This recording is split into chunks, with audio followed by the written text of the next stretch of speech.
ओम त्र्यंबकम यजामहे, जो बहुत ही फोकस्ड वीडियो है सांड की आंख strategy. Hello everyone, hello dear ATPians, welcome to ATP star Kota. कैसे हैं आप सब? होपिंग दैट आप सब बहुत बहुत अच्छे होंगे। तो यार आप सभी ने लास्ट वीडियो पे कमेंट्स किए थे बुलजाई बुलजाई बुलजाई सांड की आंख, आप सभी ने कमेंट किए थे। तो भाई आपके लिए, सभी के लिए पेश कर रहा हूं मैं सांड की आंख स्ट्रैटेजी यानी बुलजाई स्ट्रैटेजी, जो बहुत ही फोकस्ड वीडियो है जिसमें बहुत लिमिटेड समय में मैं आप सभी को टूल्स देने वाला हूं, अस्त्र शस्त्र देने वाला हूं, जिससे जब आप मैदान में आएंगे जेईई मेन 2023 के लिए तो पहले ही अटेम्प्ट में आप सभी मचा के दिखाएंगे। आप सभी एटीपीएंस हो, आप सभी फाइटर्स हो, आप करके दिखाओगे। तो जो जो पॉइंट्स मैं इस वीडियो में बताने वाला हूं उन सभी को आप सभी को अप्लाई करना है, सिर्फ सुनने से काम नहीं चलने वाला है। तो देखिए वीडियो के दो पार्ट हैं। सबसे पहला पार्ट है right mindset and second part है एक्शन, है ना। सबसे पहले अपने को जानना है कि यार हमारा माइंडसेट सही कैसे होगा, क्योंकि जब तक हमारा माइंडसेट सही नहीं होगा हम एक्शन नहीं ले पाएंगे। और फिर बात आती है हमें एक्शन कैसे लेना है। एक्शन में बहुत सारी बात आती है कि क्लासेस के दौरान क्या करना है, घर पे प्रैक्टिस मटेरियल कौन सा सही रहता है, रिवीजन के लिए टाइम कैसे निकालें, उसके बाद मॉक टेस्ट कहाँ से दें, किस तरीके से एनालाइज करें। क्योंकि देखिए अगर हम मॉक टेस्ट में अच्छा परफॉर्म करते हैं तो गारंटेड है कि रियल एग्जाम में भी हम लोग अच्छा परफॉर्म जरूर करेंगे। चलिए शुरुआत करते हैं बुलजाई स्ट्रैटेजी को विद द राइट माइंडसेट। देखिए राइट माइंडसेट का मतलब है आप सभी को कॉन्फिडेंट वे से तैयारी करनी है, आपको काफ़ी हैप्पी होकर तैयारी करनी है, मज़े से तैयारी करनी है। अब ये जो एंजॉय वाला, हैप्पीनेस वाला मोड है ये कैसे रहेगा, तो इसके लिए सबसे इंपॉर्टेंट है आपका फिजिकली एंड मेंटली फिट होना। अगर हम गैजेट्स की बजाय फिजिकली एक्टिव रहें, यानी हम रेगुलरली 30 से 40 मिनट्स एक्सरसाइज करते हैं, रनिंग करते हैं, जॉगिंग करते हैं, तो हमारे अंदर बहुत ही अच्छा, बॉडी में बहुत अच्छे बदलाव आते हैं, सारे दिन के लिए हम रेडी हो जाते हैं। अब उसके बाद बात आती है मेंटल फिटनेस की। मेंटल फिटनेस के लिए यानी मेंटली स्ट्रांग रहने के लिए आप सभी के लिए मेडिटेशन और कुछ मंत्रास बहुत ही सुपर पावर होते हैं। जैसे कुछ मंत्रास हैं जो मैं आपको बता रहा हूं, वो अगर आप बैकग्राउंड में भी रन करते हो irrespective of your religion, they will guaranteed आपको हेल्प करेंगे। जैसे कि फॉर एग्जांपल हरे कृष्णा महामंत्र जो है वो आपको बहुत हेल्प कर सकता है। महामृत्युंजय जो मंत्र होता है वो आपको बहुत हेल्प कर सकता है। जैसे कि महामृत्युंजय मंत्र जो है वो मैं आपको सुनाता हूं, आपको सुन के भी काफी अमेजिंग फील आएगी। ओम त्र्यंबकम यजामहे सुगंधिम पुष्टिवर्धनम उर्वारुकमिव बंधनान् मृत्योर्मुक्षीयमामृतान्। सिमिलरली गायत्री मंत्र हो गया, ओम चैंटिंग हो गया, इस तरह के बहुत सारे मंत्रास अवेलेबल होते हैं इंटरनेट पे। अच्छी चीज़ें भी हम सर्च कर सकते हैं। They are actually very powerful mantras. ये आपके माइंड को सही तरीके से अलाइन करते हैं और आप में बहुत पॉजिटिविटी जो है वो इंक्रीज हो जाती है। ये मान लीजिए जो लेजीनेस होती है हमारी वो कम हो जाती है और माइंड एटमोस्ट फोकस्ड हो जाता है। इस चीज़ को यूज़ करिएगा, ये आपको बहुत हेल्प कर सकता है, राइट। और उसके अलावा अगर आपको मेडिटेशन आती है तो वो भी आपको काफ़ी हेल्पफुल हो सकता है, ठीक है। अब उसके बाद मैंने यहाँ पे डिस्क्रिप्शन में लिंक भी दे दिए हैं। ये जो मंत्रास हैं इनके कुछ लिंक हैं डिस्क्रिप्शन में, ये आपको हेल्प कर सकते हैं, ठीक है। बल्कि मैं कमेंट पिन कर देता हूँ, उसमें आपको ये हेल्प मिल जाएगी, है ना। तो कमेंट जो पिंड है उसको आप देख लीजिएगा। चलिए अब आपका राइट माइंडसेट डन हो गया। अब बात आती है एक्शंस की। तो एक्शन स्टार्ट होते हैं आपकी क्लासेस से। देखिए गाइस, क्लासेस में इस समय सिर्फ थ्योरी पढ़ते रहने से कुछ नहीं होने वाला।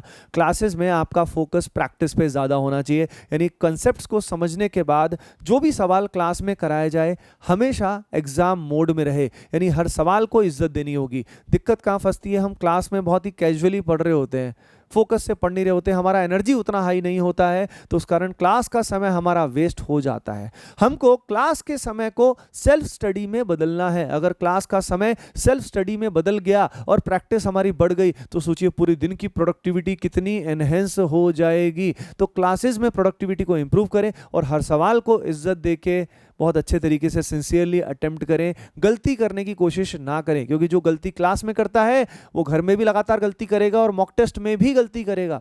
अब बात आती है घर पे प्रैक्टिस की और रिवीजन की। तो यार देखो, प्रैक्टिस में आपको कोचिंग का मटेरियल भी मिलता होगा। कोचिंग का मटेरियल जो मिलता है अब वो along with books, along with PYQ सारा नहीं हो सकता। तो देखिए कोचिंग का मेरा मानना है कि अगर मटेरियल सफिशिएंट है तो दैट इज गुड इनफ, लेकिन सबसे अमेजिंग मटेरियल प्रैक्टिस के लिए होता है, आप सभी जानते हैं, chapter wise previous year questions. Chapter wise previous year questions में अगर हम बात करें तो जेईई मेन के जो रीसेंट पेपर्स हुए हैं पिछले 3 साल में, वो बहुत बड़ा अमेजिंग क्वेश्चन बैंक है, जिसमें मोर देन 70% कंसेप्ट जो हैं वो रिपीट होते जाते हैं। तो सबसे अमेजिंग क्वेश्चन बैंक वो है, और वो आपको चैप्टर वाइज जरूर करना है।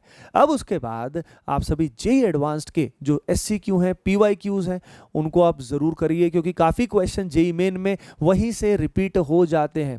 तो प्रैक्टिस करने के लिए इससे अच्छा सोर्स कुछ भी नहीं है। टाइम बाउंड प्रैक्टिस करने के लिए आप सभी एटीपी स्टार ऐप को completely free of cost use कर सकते हो। अब बात आती है रिवीजन की। देखो, ज्यादातर लोग जो हैं वो रिवीजन का मुहूर्त निकाल ही नहीं पाते, तो आगे बढ़ते जाते हैं और पुराना भूलते जाते हैं। तो रिवीजन का सबसे अच्छा तरीका यह है कि आप क्लास नोट्स को फास्ट रीड करो। हाइलाइटर का यूज करके आप क्लास नोट्स को रिवाइज कर सकते हो। अगर शॉर्ट नोट्स आपने बनाए हुए हैं तो और भी बढ़िया, उसकी हेल्प से आप और भी जल्दी रिवाइज कर सकते हो। उसके अलावा रिवीजन में time bound practice is a very good way, because revision questions के थ्रू करोगे तो ज्यादा अच्छा रहेगा। सिर्फ थ्योरेटिकल रिवीजन से नींद आने के अलावा कुछ खास नहीं होता। तो फास्ट रीडिंग करके हम क्वेश्चंस के थ्रू कंसेप्ट्स को रिवाइज करें। अब बात आती है सबसे जरूरी बात, वो है मॉक टेस्ट की। देखिए गाइस, बहुत सारे स्टूडेंट्स पूरा सिलेबस कंप्लीशन की वेट करना चाहते हैं और फिर सोचते हैं कि अब मैं मॉक टेस्ट देना शुरू करूंगा। अरे भाई, मॉक टेस्ट हमें full length mock test real exam like environment में एज सुन एज पॉसिबल देने शुरू कर देने चाहिए, है ना। मॉक टेस्ट आप सभी के रिलेवेंट होना, रिलायबल होना बहुत जरूरी है। बहुत जगह मॉक टेस्ट ऐसे होते हैं जो कोटा फैकल्टी या अच्छे एक्सपीरियंस फैकल्टी नहीं बनाती है, जिस कारण पेपर में कई बार वेटेज जो होता है वो अनइवन होता है। लेस वेटेज वाले टॉपिक से बहुत ज़्यादा क्वेश्चन आ जाते हैं।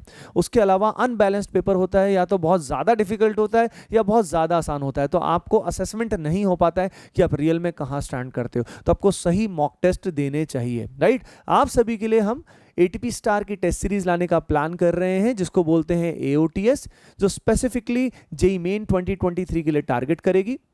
अगर आप चाहते हैं मैं जल्द ही वो टेस्ट सीरीज लेके आऊं तो कमेंट सेक्शन में जरूर बताया जाए। ओके, सभी के सभी बताइएगा।